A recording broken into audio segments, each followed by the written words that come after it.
Hello and welcome to the Engineering Career Coach podcast. In this episode, I'll be talking with Tony Chatman. He's a speaker, author, and corporate relationship expert who has been helping organizations achieve their goals through listening and leadership. We'll be talking about how engineers can define and tackle problems in a corporate setting. We're talking about helping people feel seen and heard, and the crucial role of listening in effective problem solving. He'll also talk a little bit about his book, The Force Multiplier, and how engineering leaders can use it to transform their teams into high-performing units. I'm your host, Jeff Perry. I'm the founder of More Than Engineering, which you can go check out at morethaneng.com. And this is the Engineering Career Coach podcast brought to you by EMI. This is the first podcast dedicated to helping engineers and technical professionals with both their personal and professional development.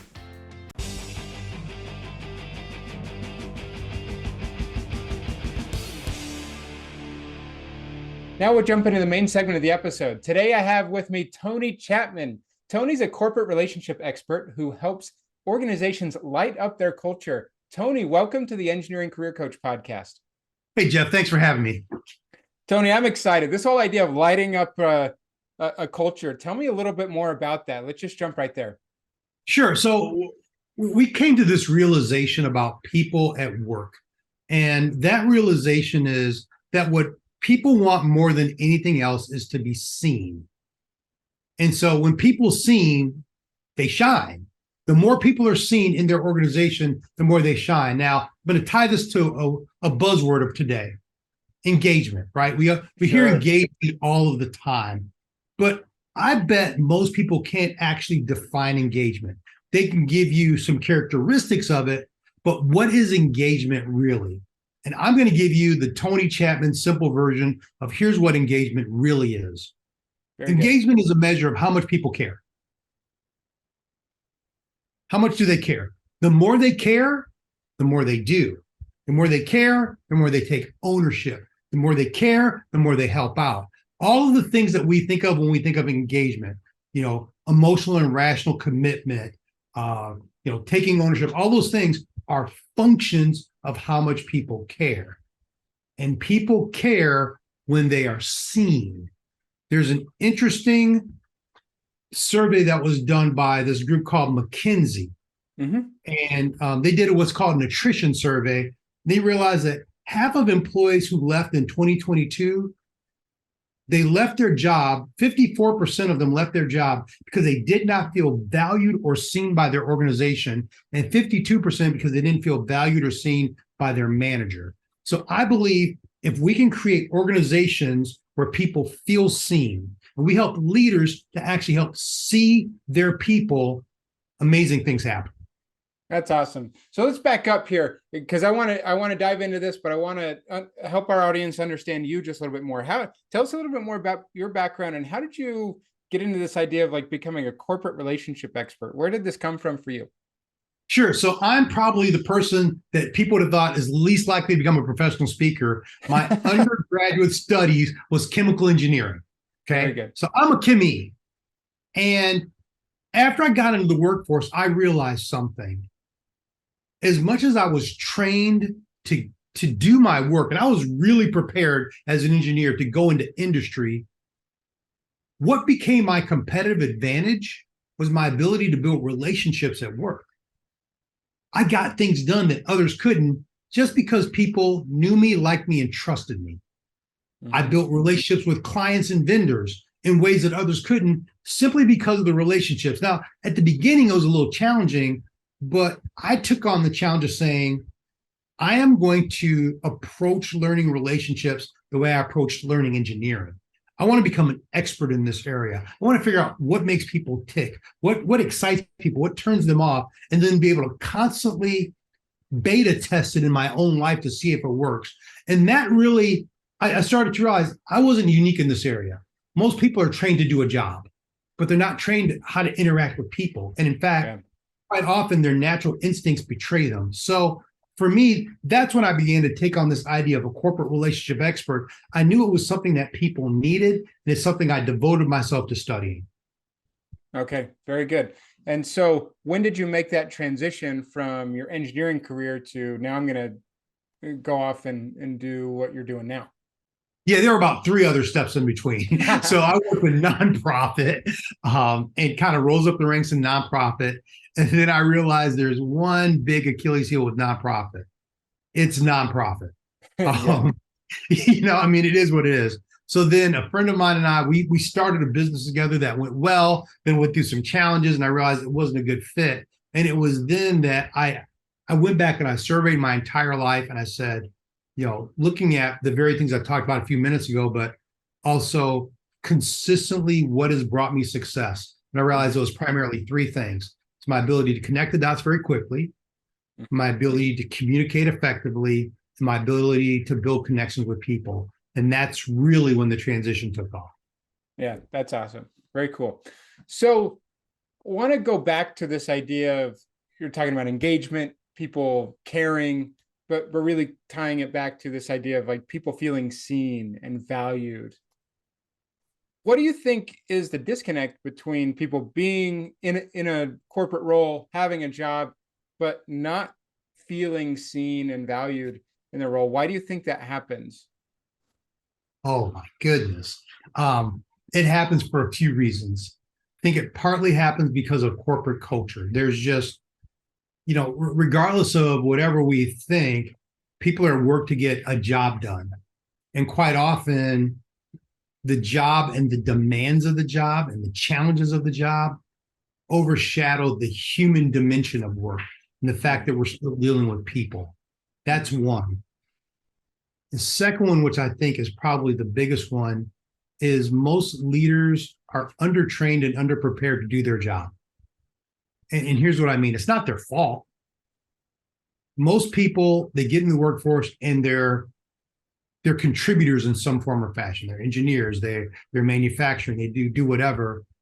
And because they're really good at it, they are rewarded with a managerial or a supervisory position. Mm-hmm. But that takes a totally different skill set, Yes. completely different. And unfortunately, most organizations do not take the time and effort to really invest in people in those moments and in that and to prepare them for that success. And so they, under the stress and duress of their leadership demands, they just do stuff and they forget that people are people, right? Mm-hmm. And one little nuance to it is quite often people who are leaders had some form of success. And so when things don't work with those that are leading, instead of looking at themselves and saying, you know what, I've got to improve, I've got to refine the skill, they often say, something's wrong with that person because they didn't respond to my magnificent leadership. You know what I mean? And Yeah. I'm saying it that way. It's funny, but that's really what we do. We begin to blame people for not responding to our leadership when quite often it's an indicator that our leadership needs improvement. And so then we begin to dehumanize them. We begin to think of them as numbers. We look down on them the wrong way instead of saying, let me invest in this person while improving myself. And that's going to pay huge dividends in the short and long term. Yeah. So it's interesting. I mean, you were talking earlier about how we sort of give these people a job to be done. There's tasks to accomplish and all this stuff. The words I often use to think about this is sometimes we're way too transactional in how Yes. we interact with people, how we operate, how we delegate. And we forget that one of the roles of a leader is to actually not just be transactional, like give people, divvy out the work and whatever, and hope it gets done and manage the project and whatever, but to be transformational with the people that we are working with for the people and for the team as a whole to transform the type of work and how we work together and hopefully transform the organizational results on the other side too, right? So but there are problems here, like a lot of this word problem is interesting, because when I talk to engineers, a lot of times what they say they love to do is I love to solve problems. But how do you think about this word problem in a corporate setting that we're trying to address here? Sure. So to me, problems fall in one of three categories, right? there's product problems, there's Sure. process problems, and there's people problems. Mm-hmm. So I really focus on the people problem. And when I think of, how do you define a people problem in the work environment? Yeah. Any issue that creates a toxic environment. And when I say toxic, so, because we use toxic a lot in the workplace, when I say toxic, that means it either impacts productivity, it impacts process, or it impacts turnover. Right. So somewhere, because as much as I would love for it to happen, the idea that everyone who works together is going to be best friends and they're going to sing kumbaya, that's just not realistic. Sure. Right. And, people say, hey, our company's like a family. Like, have you seen a family lately? I don't even know if I want a company to be like my family, because you know what I mean? But what we can do is get along enough to work together. And what we can do is respect and value enough to work together. And that to me is really what we're trying to do. Hey, if we get more than that, that's gravy on top of the meat. It's incredible. But we have to be able to, in the moment, be able to work together for a common goal. And whenever we don't do that, that's when we're having people problems. Yeah. So here's an interesting question here, Tony. On top of this, you think about product and process problems, they're often pretty measurable, right? So we can measure defects or problems or quality things with products. We can measure process parameters, and engineers a lot of times are working on those things, right? But it may be sometimes harder. I mean, you can measure attrition or retention rates, and you can there are surveys that you can measure engagement, whatever that means for people, right? Like we talked about. But how do you, coming into an organization, doing training or speaking or whatever, how do you measure the impact of kind of the before and after and help the organization see, hey, we've moved the needle here with some of these people problems that are harder to measure, because a lot of times it's more about how people feel about where they're at and what's going on. So how do you help people do that and see the change that needs to happen and that does happen? Sure. So number one, no one calls me because everything's going great. It just, right. No one says, you know what, I need to proactively make sure that everyone's doing. Never happens. Normally there's a PR nightmare, something blew up, a survey's telling you something. Surveys are very helpful because just like you said, that quantitative data is so important when we talk about people. So normally there's something going on. The main parameters that we can see after we work with someone that have really changed, you can see increases in productivity, you can see reductions in time off, you can see reductions in formal complaints. That's actually a big one when I do government work. Mm-hmm. And you can see reductions in turnover. Those are the biggest indicators, because like you said, it's not like you can just really walk through and say, okay, how do I actually measure engagement and whether people are fully engaged in the moment? Mm-hmm. That being said, there is one little nuance to this. I do think that we have to consider the engagement surveys and look at them from a different lens, right? If you look at Gallup's most recent data, I think they have employee engagement at like 34%, something like that, like 34, 35%.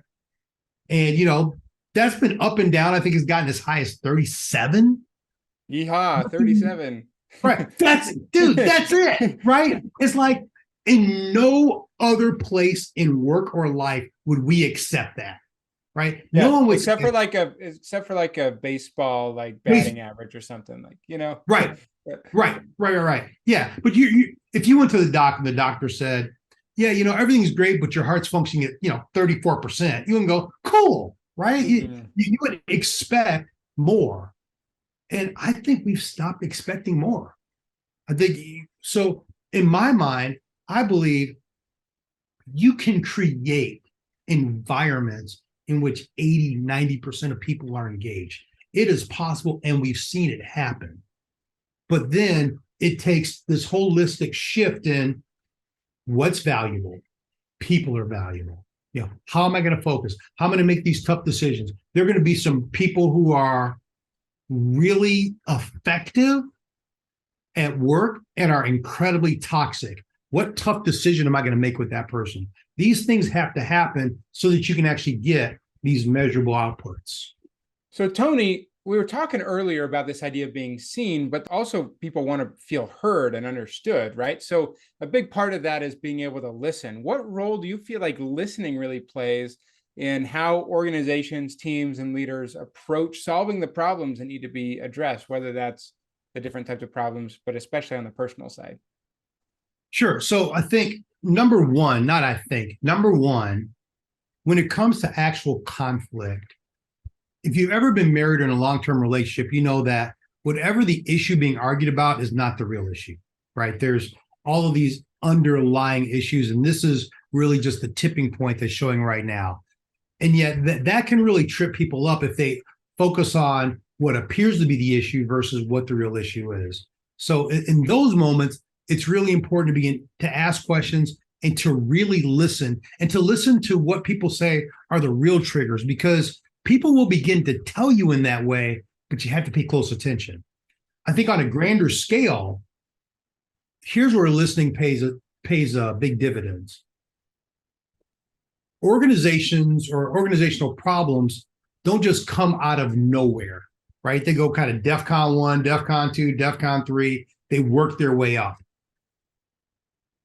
They give you indicators, and if you're listening, you can catch the problems when they're small and they're not really problems. That's a proactive way of identifying it and dealing with it. The challenge is number one, sometimes we're so busy or we just don't want to think about it that we don't deal with it. We hear it, we see it, and we ignore it. Maybe it's not real. Maybe it's not what I wanted to see or wanted to hear. And the thing about that is, even if we're not talking about it or not willing to talk about it, it still is affecting our organization and affecting our team. And so it's really important that we hear this from the early parts. The second, and this is a real challenge when you get higher up in leadership, especially in the C-suite, the primary people that you're getting feedback from are the people who have your ear. But that's not necessarily a good indicator of what's really going on. Often they share your ideals and your perspective. That can actually end up being fool's gold, where you think it's valuable, but it's not a real thing. It's not what you really need. You need to think, why do they have my ear? More importantly, who doesn't have my ear? Because that's really where the issues are. It's people that don't have access or don't feel that they have access to you. When you get to those degrees of separation, when you can start getting your hands on that, that's where the power comes in. So that's where the listening comes in. That's why you often hear, pulse surveys and all these surveys, which are really important because you're trying to get this feedback. You have to get feedback from outside of your echo chamber, and that takes a lot of extra listening and extra work. And the thing about it is, it's extra work that we often don't feel we have time to do, but it's critical for us to be effective. Yeah, and it's interesting you're talking about like the higher level leaders, and they're kind of in their own echo chamber. It makes me also think of, there's another issue at play sometimes, is that power dynamic, right? Like, do people not feel safe to actually share what the issue is with those higher leaders, whether that's their direct boss or a multiple layer of separation, like a C-level person? And so what role does kind of that feeling safe play in this issue? And also, we're trying to conquer bias. Like, I only want to see what I want to see, right? So what do you think about some of these issues? Oh, it's huge. It's huge, right? And the thing about safety in a power dynamic is it has to be proven. Yes. Most of us have been in situations where, our boss goes to a leadership seminar, a management seminar, and they come back and they say, what can I do better? And you're like, yeah. I've been that guy. Yeah, all right. Yeah. And, sometimes, and it's always with good intention, but sometimes you're like, if I say this, are they really emotionally ready to hear it? And the thing is, once that trust has been betrayed, it's hard to get back. And it's hard to even earn sometimes as a leader. I mean, it takes a lot of emotional stamina. And so I think but you hit on something so special, Jeff, that we don't talk about. I think we as leaders have to be constantly aware of that power dynamic so that now we can become more approachable. We can become more safe. And we realize that that's going to even take time, but that is something, if I earn that from people, the amount of information that I will get is mind blowing. A really quick example in my hometown of Kalamazoo, Michigan, there is an issue of police bias that had been going on. And so they hired a specialist to come in and work with the police and really instill this idea of community policing. And this is not a political statement. This is just something that I thought was a fascinating thing that happened, right? And so all of a sudden, the police started just building relationships with the community, and in communities of different socioeconomic, backgrounds or levels. And a fascinating thing started to happen after the police officers had built trust with people. The community would just tell them what's going on. Oh, you want to know who's the troublemaker? That guy over there. Or you want to know, before they wouldn't talk to the police because they didn't trust them. But now all of a sudden, when they saw the police as an asset and an ally, they just began to, here's what would help us, be aware of this. Hey, we'll keep you in tune when something, we'll keep you, in communication when something happens, and everything turned. Same thing happens as leaders. When we build that type of trust, when we become, community leaders almost in that sense, we get access to so much information, and it takes people who were our adversaries and turns them into our allies. Yeah. It's interesting. On a personal note, sometimes we just need some sort of catalyst moment as a leader to increase that awareness, be like, oh, there's something that needs to change. As a personal example, I think I may have shared this before on the podcast for our listeners, but in my early days, my first role as an engineering leader, I was doing my best, trying to, put on the best hats and take care of the team as best as I knew how to do at that time. But I went through a process and did one of those 360-degree surveys, right? And it was anonymous. I had about 12 people that surveyed me, people who were senior to me, people who were peers, and then certainly my direct team that I was managing at the time. And there was a very clear pattern that emerged in those surveys, is that Jeff doesn't listen. Jeff has an idea, he wants to do it, and doesn't really take other things into account. We bring up an issue and not really taking care of that stuff. And that was against what I wanted to be true and what I thought I was doing, right?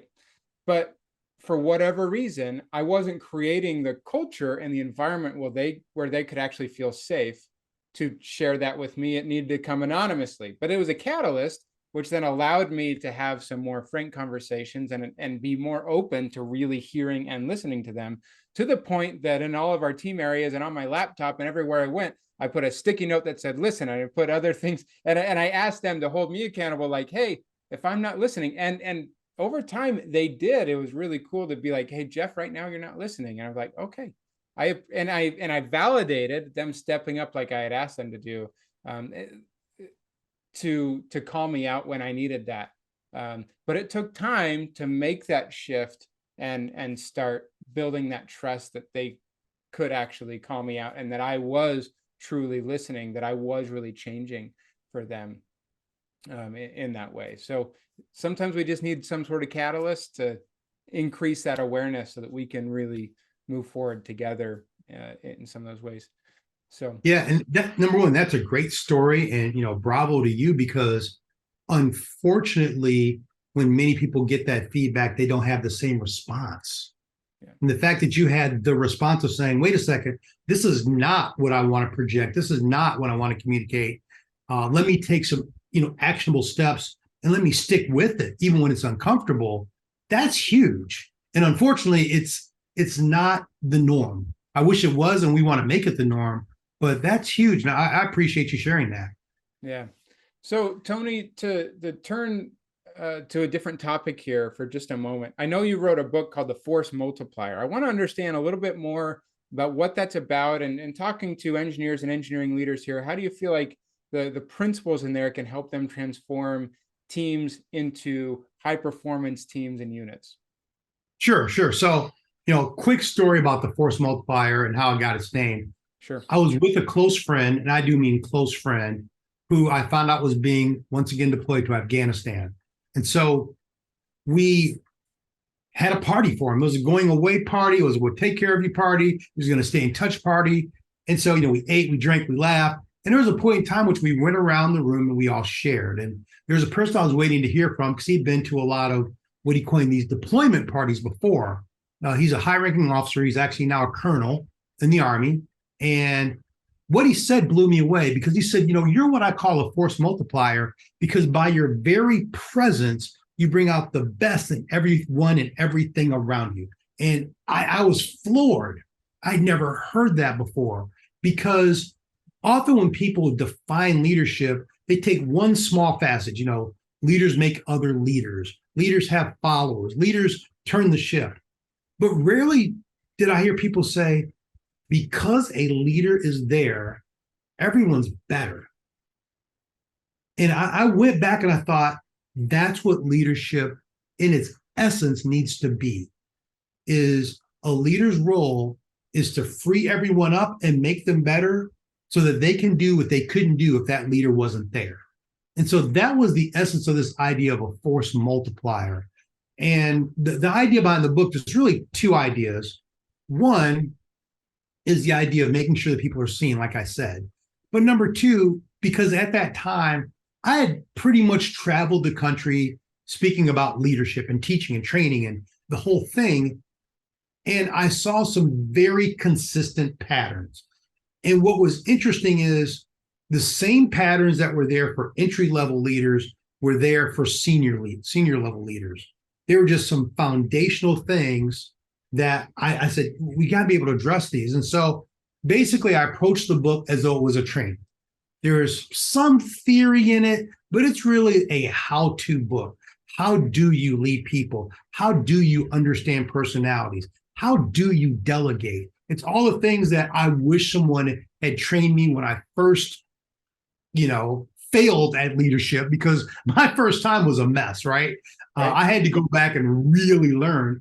And, in retrospect, that's going to happen, especially when you haven't been trained, you don't understand things. And so that's the idea behind the book, and the concept of the force multiplier is leadership is an art and a science.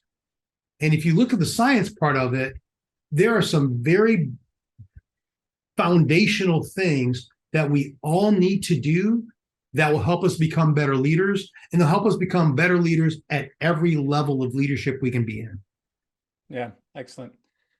Tony, this has been such a fun conversation so far.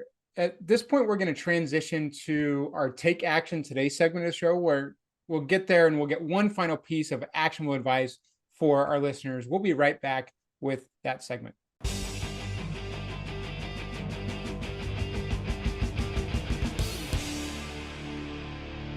Now it's time for our Take Action Today segment of the show.